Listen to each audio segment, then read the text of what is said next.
towards that bottom side of the map. And Gala went from having a 50% first blood participation rate in the regular season to having an 86% first blood participation now in playoffs. This is the new RNG. This is an adapting RNG. And this is what makes this team so strong, is that an organization that is able to adapt to the new trends that we're seeing coming through with patches and meta, they've shifted themselves into a new gear and it's looking good. They are one game away from sending themselves to Iceland to represent the LPL as our seed for MSI, but for FPX, it's kind of something that we've seen from them before, is that they double down on mistakes. They kind of go a bit too far forward. They're not really reading where they need to be, and we saw it, or rather, Frostgordon and Lyric said it on the analyst desk of like, it was one big mistake that you just kept kind of not really rectifying and not really kind of like working around. So for FPX, either don't make that mistake, that would be grand, but, you know, at the same time, you know, you don't need to go for these crazy plays. Yeah, and it feels like we're starting to get the beginning of this from where you can see mistakes from RNG, right? When we talk towards that topside play, we're looking at Rift Tower, it's like you're playing into FPX's hands, but they just couldn't quite get it across the finish line.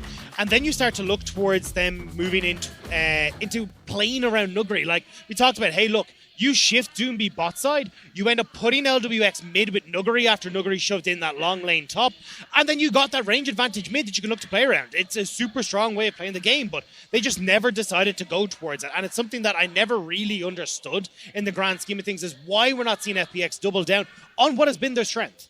Yeah, again, we're kind of seeing Nuggery try his absolute heart out. Like, he 1v4'd, still came out with a kill despite dying, you know? Like, it's just kind of one of those things, but I think that the big highlight from this series right now, if we're going to be talking about RNG, as of right now, is it's a poem that I'm going to steal from Ender from Twitter. It's like, you know, roses are red, violets are blue, Uzi was good, but Gala is too. And Gala has just really, really stepped up himself and really made himself to be able to live up to that RNG 80 carry legacy. And I think that's a big one here, especially when it's, you know, Gala coming across for the first time. This makes to RNG for the first time. For him to be able to come into this organization and have a super strong playoffs contention is amazing. But I really do think that a lot of this is coming from Ming. A lot of this is coming from Wei, who are able to play so heavily down towards that bottom side. And honestly, I think if you come into this pick and ban, we will have to look towards the Kai'Sa pick, whether this Hecarim gets banned. There's a lot up in the air. There is a lot to think about here. FPX changing the order, but not changing the bans. They are back on the blue, RNG back on the red. We are going to see what FPX want to prioritize now. They banned the Udyr last time. They decided to see if they can go for this one. This time, they're banning away the Kai'Sa, which does give RNG the toss-up of, do you want to give the Hecarim, or do you want to give the Udyr? They actually just ban away the Rel. So this is almost identical to this game one. You just take the Hecarim. I mean, now you can go look across the other side. The still big support picks are already banned away. I mean, the Alistar, the Rel, maybe you go back towards something like the Leona or the Rakan here, but genuinely, Tristana is now the big pickup for this bottom lane of RNG. See what they want to do as we go for as much as possible in this 80 carry role, and again, looking towards that bot side, Tristana locked in. Do you just kind of look into locking your jungler? The answer is yes. It's going to be Udyr versus Hecarim. The Fast and the Furious coming out here in the jungle once again. So they are hoping the Xayah here. I kind of get it. I think that's probably your best bet here. But I think that what you probably want to do is look to pair this with something like the Rakan. Make sure you've got a nice dive buddy to go in with the Hecarim. You don't really want to... Okay, I was going to say lock in the picks too early here. This chase pick has been flexed back and forth over and over throughout this series, but it hasn't found a home. It hasn't found a big win. And we've already seen Sheh, who's happy to just take the Gragas. He'll gracefully lose in the top side and then power home a victory in team fights. And like they mentioned on the analyst desk, it has been Ming who has been totally fine with taking any support he has been given. He has been fine with the Nautilus. He was fine in game 3 as well. It has been Crisp who hasn't been able to step up. It's been Crisp who's been struggling when this support pool has been pinched. And now you've got to look and go, okay, well, we're probably going to see that again here, right? Because as RNG on this red side, you get first rotation on your support. It means that then you could ban away supports here. You nullify Crisp already. And that ability we talked about at the very start of game 1 to play through Crisp, Doomby, and Tien is just completely gone now. Well, the Twist of Fate going to be the final ban here for RNG. Again, something that has that global pressure, something that has been banned continuously in this series. It is 4 for 4 bans alongside the Lucian, the Alistair, the Tamkench, and the Thresh. Final ban is going to be that Nautilus. Now, where do you go if you're RNG for your support pick? Bearing in mind, that Gragas could also still be support. It looks like that is going to be the case. They're basically calling out Doomby here saying, hey, look, you're probably going to go towards the Victor here. Maybe you go back towards the Akali that we saw in the last game. We're not overly worried. This would be a nice adaptation, though. If you take the Rise, you can then double down on this pressure topside for Nuggery and make sure that you're able to actually get the ball rolling, play through side lanes, and turn that around on RNG that we saw from them in Game 2 of the day. Well, Chris back on the Galio. He did have it in Game 1 when we saw these very similar bans coming out. And now we're going to see maybe something different here from RNG. Could go for the set support. It has been something that a lot of teams in the LPL did favor, but that was a very long time ago. I have an idea in my head. Uh-oh. Well, are you going to wait till this is long? Okay, Yeah. now, tell me your idea. Where's the Orianna going? Because we have seen Xiaohu take the Orianna top before. Oh. And I'm wondering if in this situation, they take the set into the mid lane. But it looks like I've been drinking way too much of the RNG stuff. I'm just like, I'm Put the gone. Kool-Aid down. Yeah. Put the Kool-Aid down as we wait to see now how these picks. We are waiting to see now if they're able to kind of go for them. There is a current bug right now where sometimes it does mess up. You can't actually trade with certain people and certain champions, but we will wait and see. I don't see a reason why you would try and change such a tried and tested method as the Gragas AP top and of course the Orianna into the mid lane. We got a couple of seconds. Anyone who does not know, you have until 20 seconds on the timer to make your swaps. I'm gonna just talk about it as is because it looks like it is just going to be a very strong front to back sort of team fight coming through from RNG with the set being able to provide that big engage tool, and especially when you look towards the Hecarim being able to get him back out of the fight to make sure that he's going to be okay, and still having a reasonably strong time against this Galio on the bottom side, I think works super well. A lot of the times when you go towards these super heavy engage supports like the Gragas, the Leonas, and this sort of stuff, Galio does really well because he's able to lock you down. This situation though, Set is able to take the beating and turn it right back with the Haymaker, so giving a strong bot lane over towards RNG. Well, RNG, the bot lane has been kind of the early action as such. That's where they've been getting those early advantages that kind of quelled FPX's momentum, that have stopped them from running rampant around the map and forcing the likes of Tien and Nuggery to look towards that bot lane to stop the fires. But for FPX, you've got the solo lanes, you've got the Hecarim, which is the important thing here, and you've got yourself one opportunity to win a game to send us to Game 5.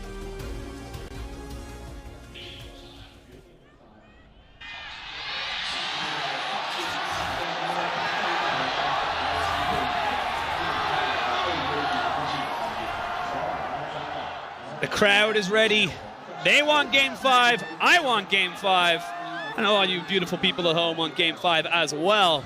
As we jump onto the Rift and check where these junglers are going to start. Because we've talked about it a couple of times. We've seen Tien go Dragon side to top side pretty much exclusively. Yeah, I mean, does he try to change something out? It's been pretty much him the entire time, moving from bot in towards that top to support Nuggery, and I really don't see it being any different here. I think when you've got this chase pick, you need to be able to support it, but I want to see them triple down on top side. As FPX, your win condition right now is to just pile drive through Xiaohu. Whatever the hell you need to do, you get towards top side with the Realm Warp, with Tien, you dive over and over again and make sure that you're able to set up Nuggery for success. Otherwise, RNG are just going to be able to play out this slow early game where they end up just beating you out with superior team fighting compositions in the later portion of the game. It's a quick one to notice. It was very impactful in Game 3. The summoner spells for the AD carries. It is a cleanse for Gala, and it is a heal for LWX. So versus, of course, you have got the Ignite for Ming and the Exhaust for Crisp. So the side of FPX are very much aware that they could get jumped on. They need to be able to survive. I'm a bit worried about this bottom side of the map, though, because I feel like when I look towards Gala and Ming, I'm still looking at this very heavy pushing bot side. You're giving a lot of control towards Wei. And again, they can start to turn this in towards Dragons. If you go for these plays as Doomby in the top side of the map, you are gifting over full control bot side. And when I see Tristana, I always have to remind myself how good the turret taking is from this champion. Especially, like, even if you look over in Europe, they're willing to put, or even at the LCS finals, where you can, you know, put that Tristana in the top lane, nullify the advantages that bot lane turret taking is supposed to have because she's so strong. So if you end up putting all your eggs in the RNG bot lane basket, it can really pay dividends here as long as Xiaohu can stay safe in the top lane.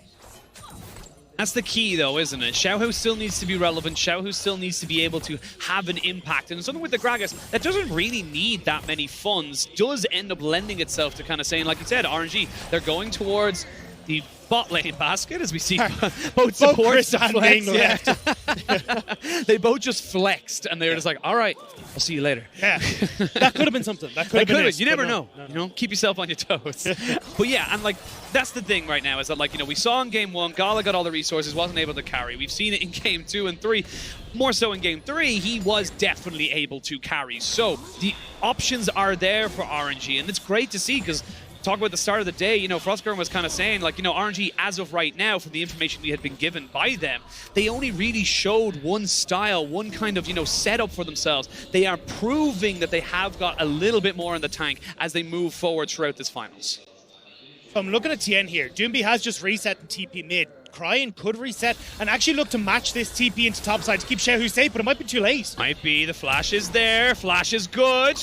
They are going to have to back away. Tien taking a lot of hurt here. He's going to have to run away from Wei. Flash, Bear, slap into the Phoenix, but he's getting knocked back. They're trying to keep him alive, but it's just not possible. Nuguri in a 1v2, and Wei with the double kill. And Xiaohu, he's got his wards everywhere. He's got the protectors, and it's Wei waiting in the wings. He flies on the Phoenix and absolutely smacks down FPX. The crowd love it, and again, RNG with a very quick early game double kill. We saw this in game 3, they now have it in game 4, and the worst part for them right now is that it's up towards that top side, which should be their stronger side. It has been both kills going to Wei, though. Wei is now 2-0, accelerated towards a chem tank, can be very tanky. He needs to try and set these plays up elsewhere. However, this is just incredibly well played by Xiaohu. Great flash. And at this stage, I think for Nuguri, you honestly probably just completely turn on towards Xiaohu. See if you can burst out the Gragas, but as that passive is rolling through, the Gragas gets too much health, and it means that there's just nothing left now. As Tien, again, you're kind of like, right, lads, we got to go for take 2. Next wave should net Doombi that level 6, and maybe, just maybe off this bounce back, you can make something happen for FPX, but Cryan's doing a great job of trading against Doombi and keeping him honest in this mid lane. When you keep FPX in a box, when you're able to stop them from making those big rotations, from getting themselves to roam around. We talked about how Doombi, despite being on these, as you say, meta picks with the Orianna, the Ryze, the Victor, he has been able in previous series to get out onto the map, to get down into that bot side, to get up into the top side and create advantages. He hasn't been able to do that this series. But it's Wei who has. And Wei is now turned around that play. He's now got the dragon. And this was one of the things that we talked about a lot during the regular split, is how good RNG are at reading the opponent's win condition and just shutting it down. And you can see there, Wei is like, hey, look, I could sit around, but Xiaohu. Xiaohu almost got it, and you might be thinking, why did he belly bot backwards? The hitbox is so large, it would have pushed Nuguri back towards the turret. That's how smart that play could have been, but no mana. He's no mana. You've only got maybe a Rune Prison, and Wei is there. There is a way back into this, and now Doombi, he's had to been waiting to try and commit to this. Nuguri has to just kind of back away a little bit. The acceleration gate's not there, and it's negated again. Again, RNG playing around their opponent's win conditions. They need to play through Nuguri. They need to double down with Doombi. But Wei has just been camping this top side, making sure nothing can happen. Cryin was even rotating up, and now here we go. There's the Realm Warp. The Onslaught of Shadows comes out, and they are looking for Xiaohu, who's getting a fair bit of damage. They're ignoring Wei. That Phoenix stand is a lot to deal with. They will kill off Xiaohu. Wei goes very deep. He will get a trade back of a kill. Can he get out? He's a very fast bear. They're trying to give it over to Doombi. They will be able to get it. That is a shutdown. They do get the 2 kills, but that was dicey. They got too confident. RNG, you just needed to back away. You had no man on Xiaohu. Cryin was get your advantages mid. You didn't need to commit. Xiaohu, though. He has got himself the belly bump, but the phase rush is just too good for doing B. Even without mana, he's able to get himself a rune prison, get himself to safety. But he stopped the back. Now Cryin again. 3 plates going to be able to go across towards Cryin in this mid lane. When you look at the bot side, massive CS advantage opening up as well. So even though RNG are putting all their advantages in towards top side, the lanes are getting advantages elsewhere. And when FPX aren't able to double down on these plays, it's not looking so hot. Now, they do manage to get the 2 kills here, thanks to a nice onslaught of shadows from Tien and Wei going a little bit deep to try and make this play work. But still, RNG, they're keeping FPX in that box you talked about, Penguin, keeping them under control. They haven't been able to be unleashed. FPX still trying to figure out how they find their advantages as Ming pushes himself up towards this top side. He's just covering for Wei, but Doombi might have to be a little bit careful. Crisp is there. There's the taunt on top of the rune prison, and it's actually just a kind of, oh, the shockwave misses, completely whiffs, and that actually turns around and ends up being Tien going too far forward. Doombi was heading out. The rest of RNG were heading in. They don't get the Rift Herald just yet, but they still get themselves another kill. This is looking good for RNG, Penguin. An early game lead of 2,000 gold. Rift Herald about to go into their pockets. Gala feeling himself bot side, but doesn't want to fully commit. RNG, they are firmly in control. They are 1 win away from taking it all. Oh, and there's Ming. It's the Ming movement. It's just Ming things as they get him in with the belly bop, with the knockback, with the haymaker, and Nuggery is in hell. Welcome to the LPL. You might be a world champion, but we got a few of them around here, and honestly, they're kind of struggling in this series. FPX now, again, suffering on this top side. The Ming VP able to come up towards that top lane and keeping Nuggery down. Now, Gala needs to be safe, but again, the problems with this draft, the problems when you only get your hands on a Galio support is you can't punish Gala left on his own in the bot lane. And we've mentioned it time and time again throughout this series. Ming has been exceptional, beyond exceptional. Crisp hasn't had the same impact, and it's just not really working out for FPX. They almost feel like they're kind of a man down sometimes because Crisp is trying, but it's just not being set up for success. All these support bans are just crippling them. And I was genuinely worried when we started to see the Jinxes and the Aphelioses and these immobile AD carries coming into RNG. Because I was like, well, Ming is now stuck in the bottom side of the map. But the fact he's been able to stick towards like the likes of this Tristana means that you actually don't have to hold Ming accountable in this bottom lane. You can play as safe as you want as Tristana, and it gives RNG control of this early game. It allows them to start to get the snowball rolling. They're now 2,000 gold up. We have Dragon in 30 seconds. You can get resets that are about to come through for RNG, and you've already got your first mythic completed on Wei. It's a dire strait right now for the side of FPX. They need a flash of brilliance. This could be the man to deliver it. Flashing, Cryin trying to get himself away, but the onslaught of shadows is good alongside with Doombi, but it's Crisp who picks up the kill. Now Xiaohu and Nuggery going toe-to-toe. Flash, belly, bop! Xiaohu! Whoa, that was clean. I'm sorry, Nuggery. Did someone say that you were looking like the best? No, I got to put you in your place, and now Wei, he's got company with Ming. Well, he's going to have himself a little bit, but Crisp wasn't too far away. They might be able to turn this one around. As you can see there, Hecarim was around this vicinity. The objective right now for FPX is to stop these early stacks. And they will get it. Nuggery has TP. Oh, Wait! Showstopper. There's the TP coming in, though. It's a double TP. It's going to be an all-out brawl as Doombi is dead. LWX flashes, but Gala says, I can flash 2. And there's 2. There's 3. It's going to be 4. The RNG are ripping FPX apart. It's a 4 versus 5, Penguin. This is illegal. This isn't allowed. How do you demolish FPX when you're a man down?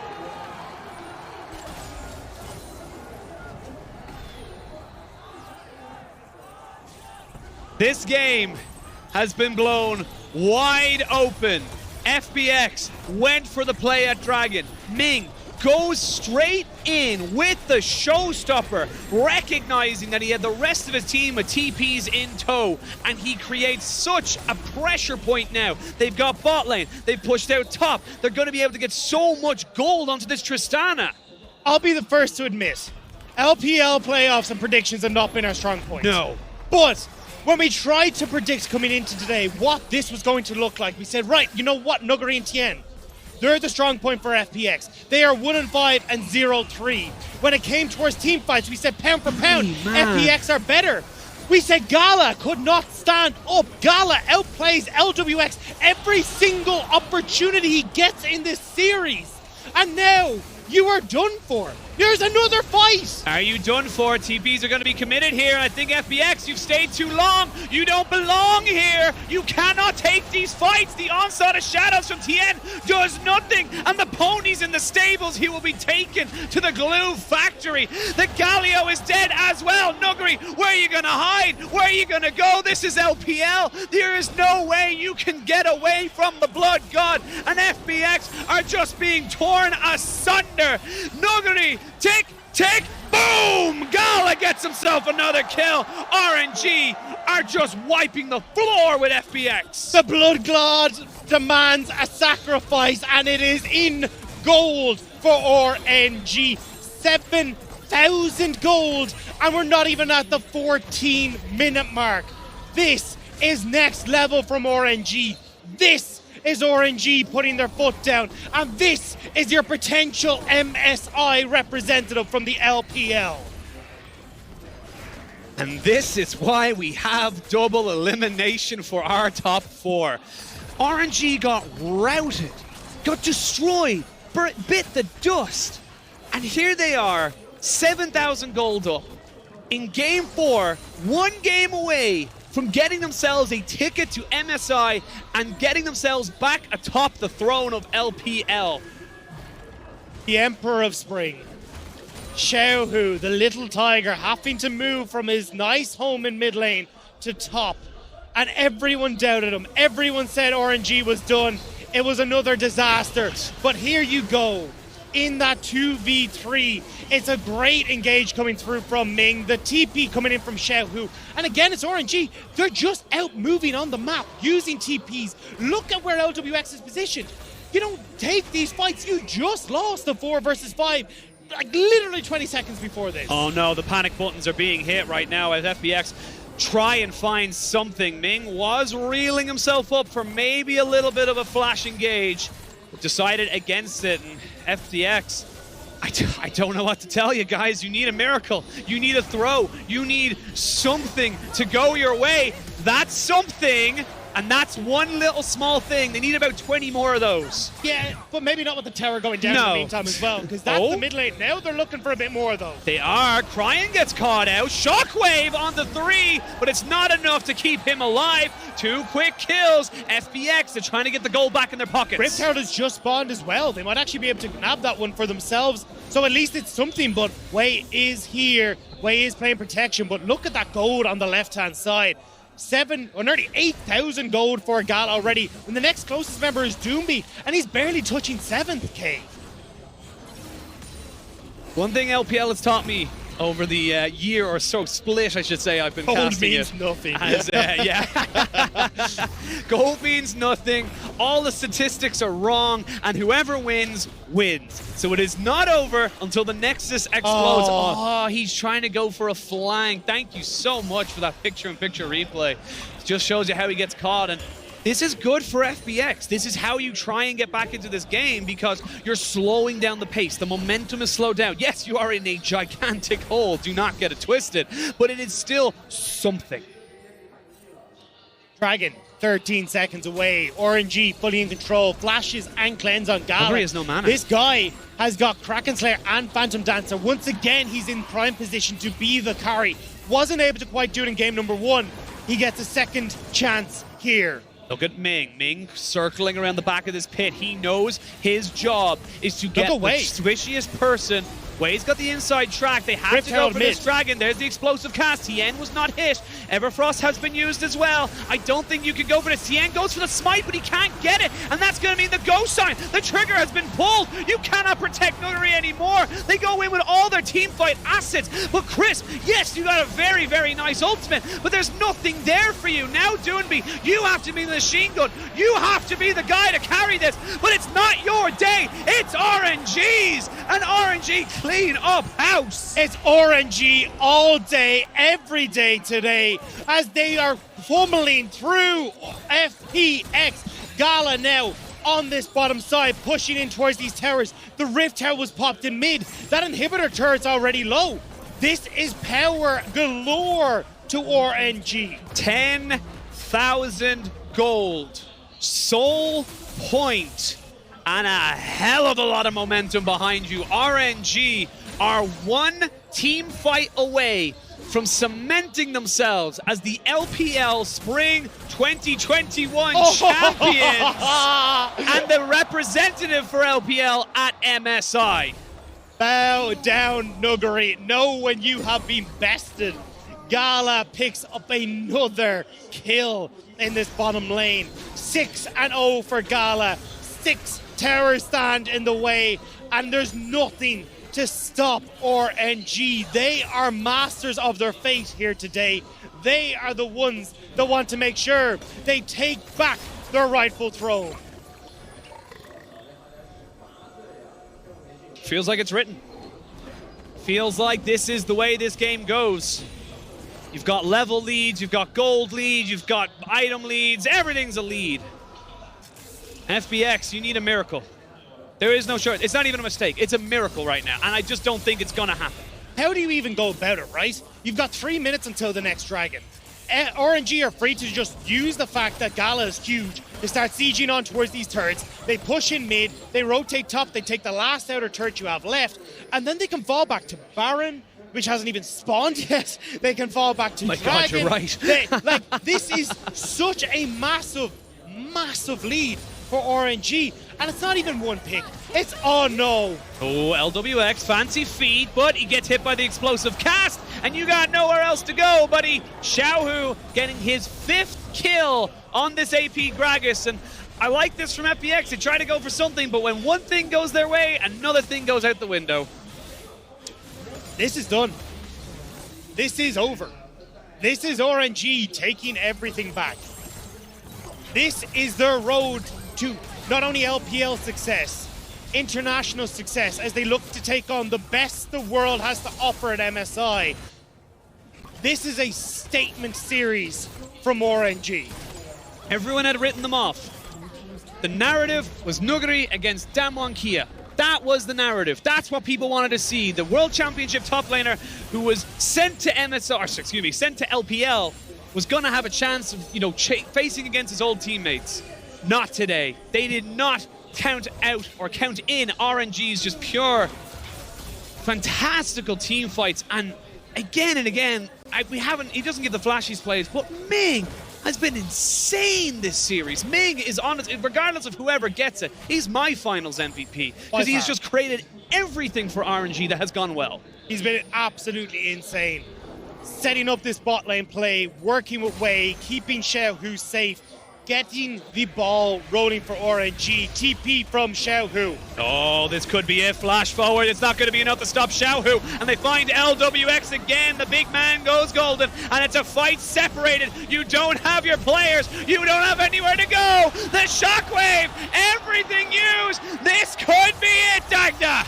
They don't need Baron. They don't need Dragon Soul. They are staring down the barrel. They are putting themselves at the forefront onto the world stage.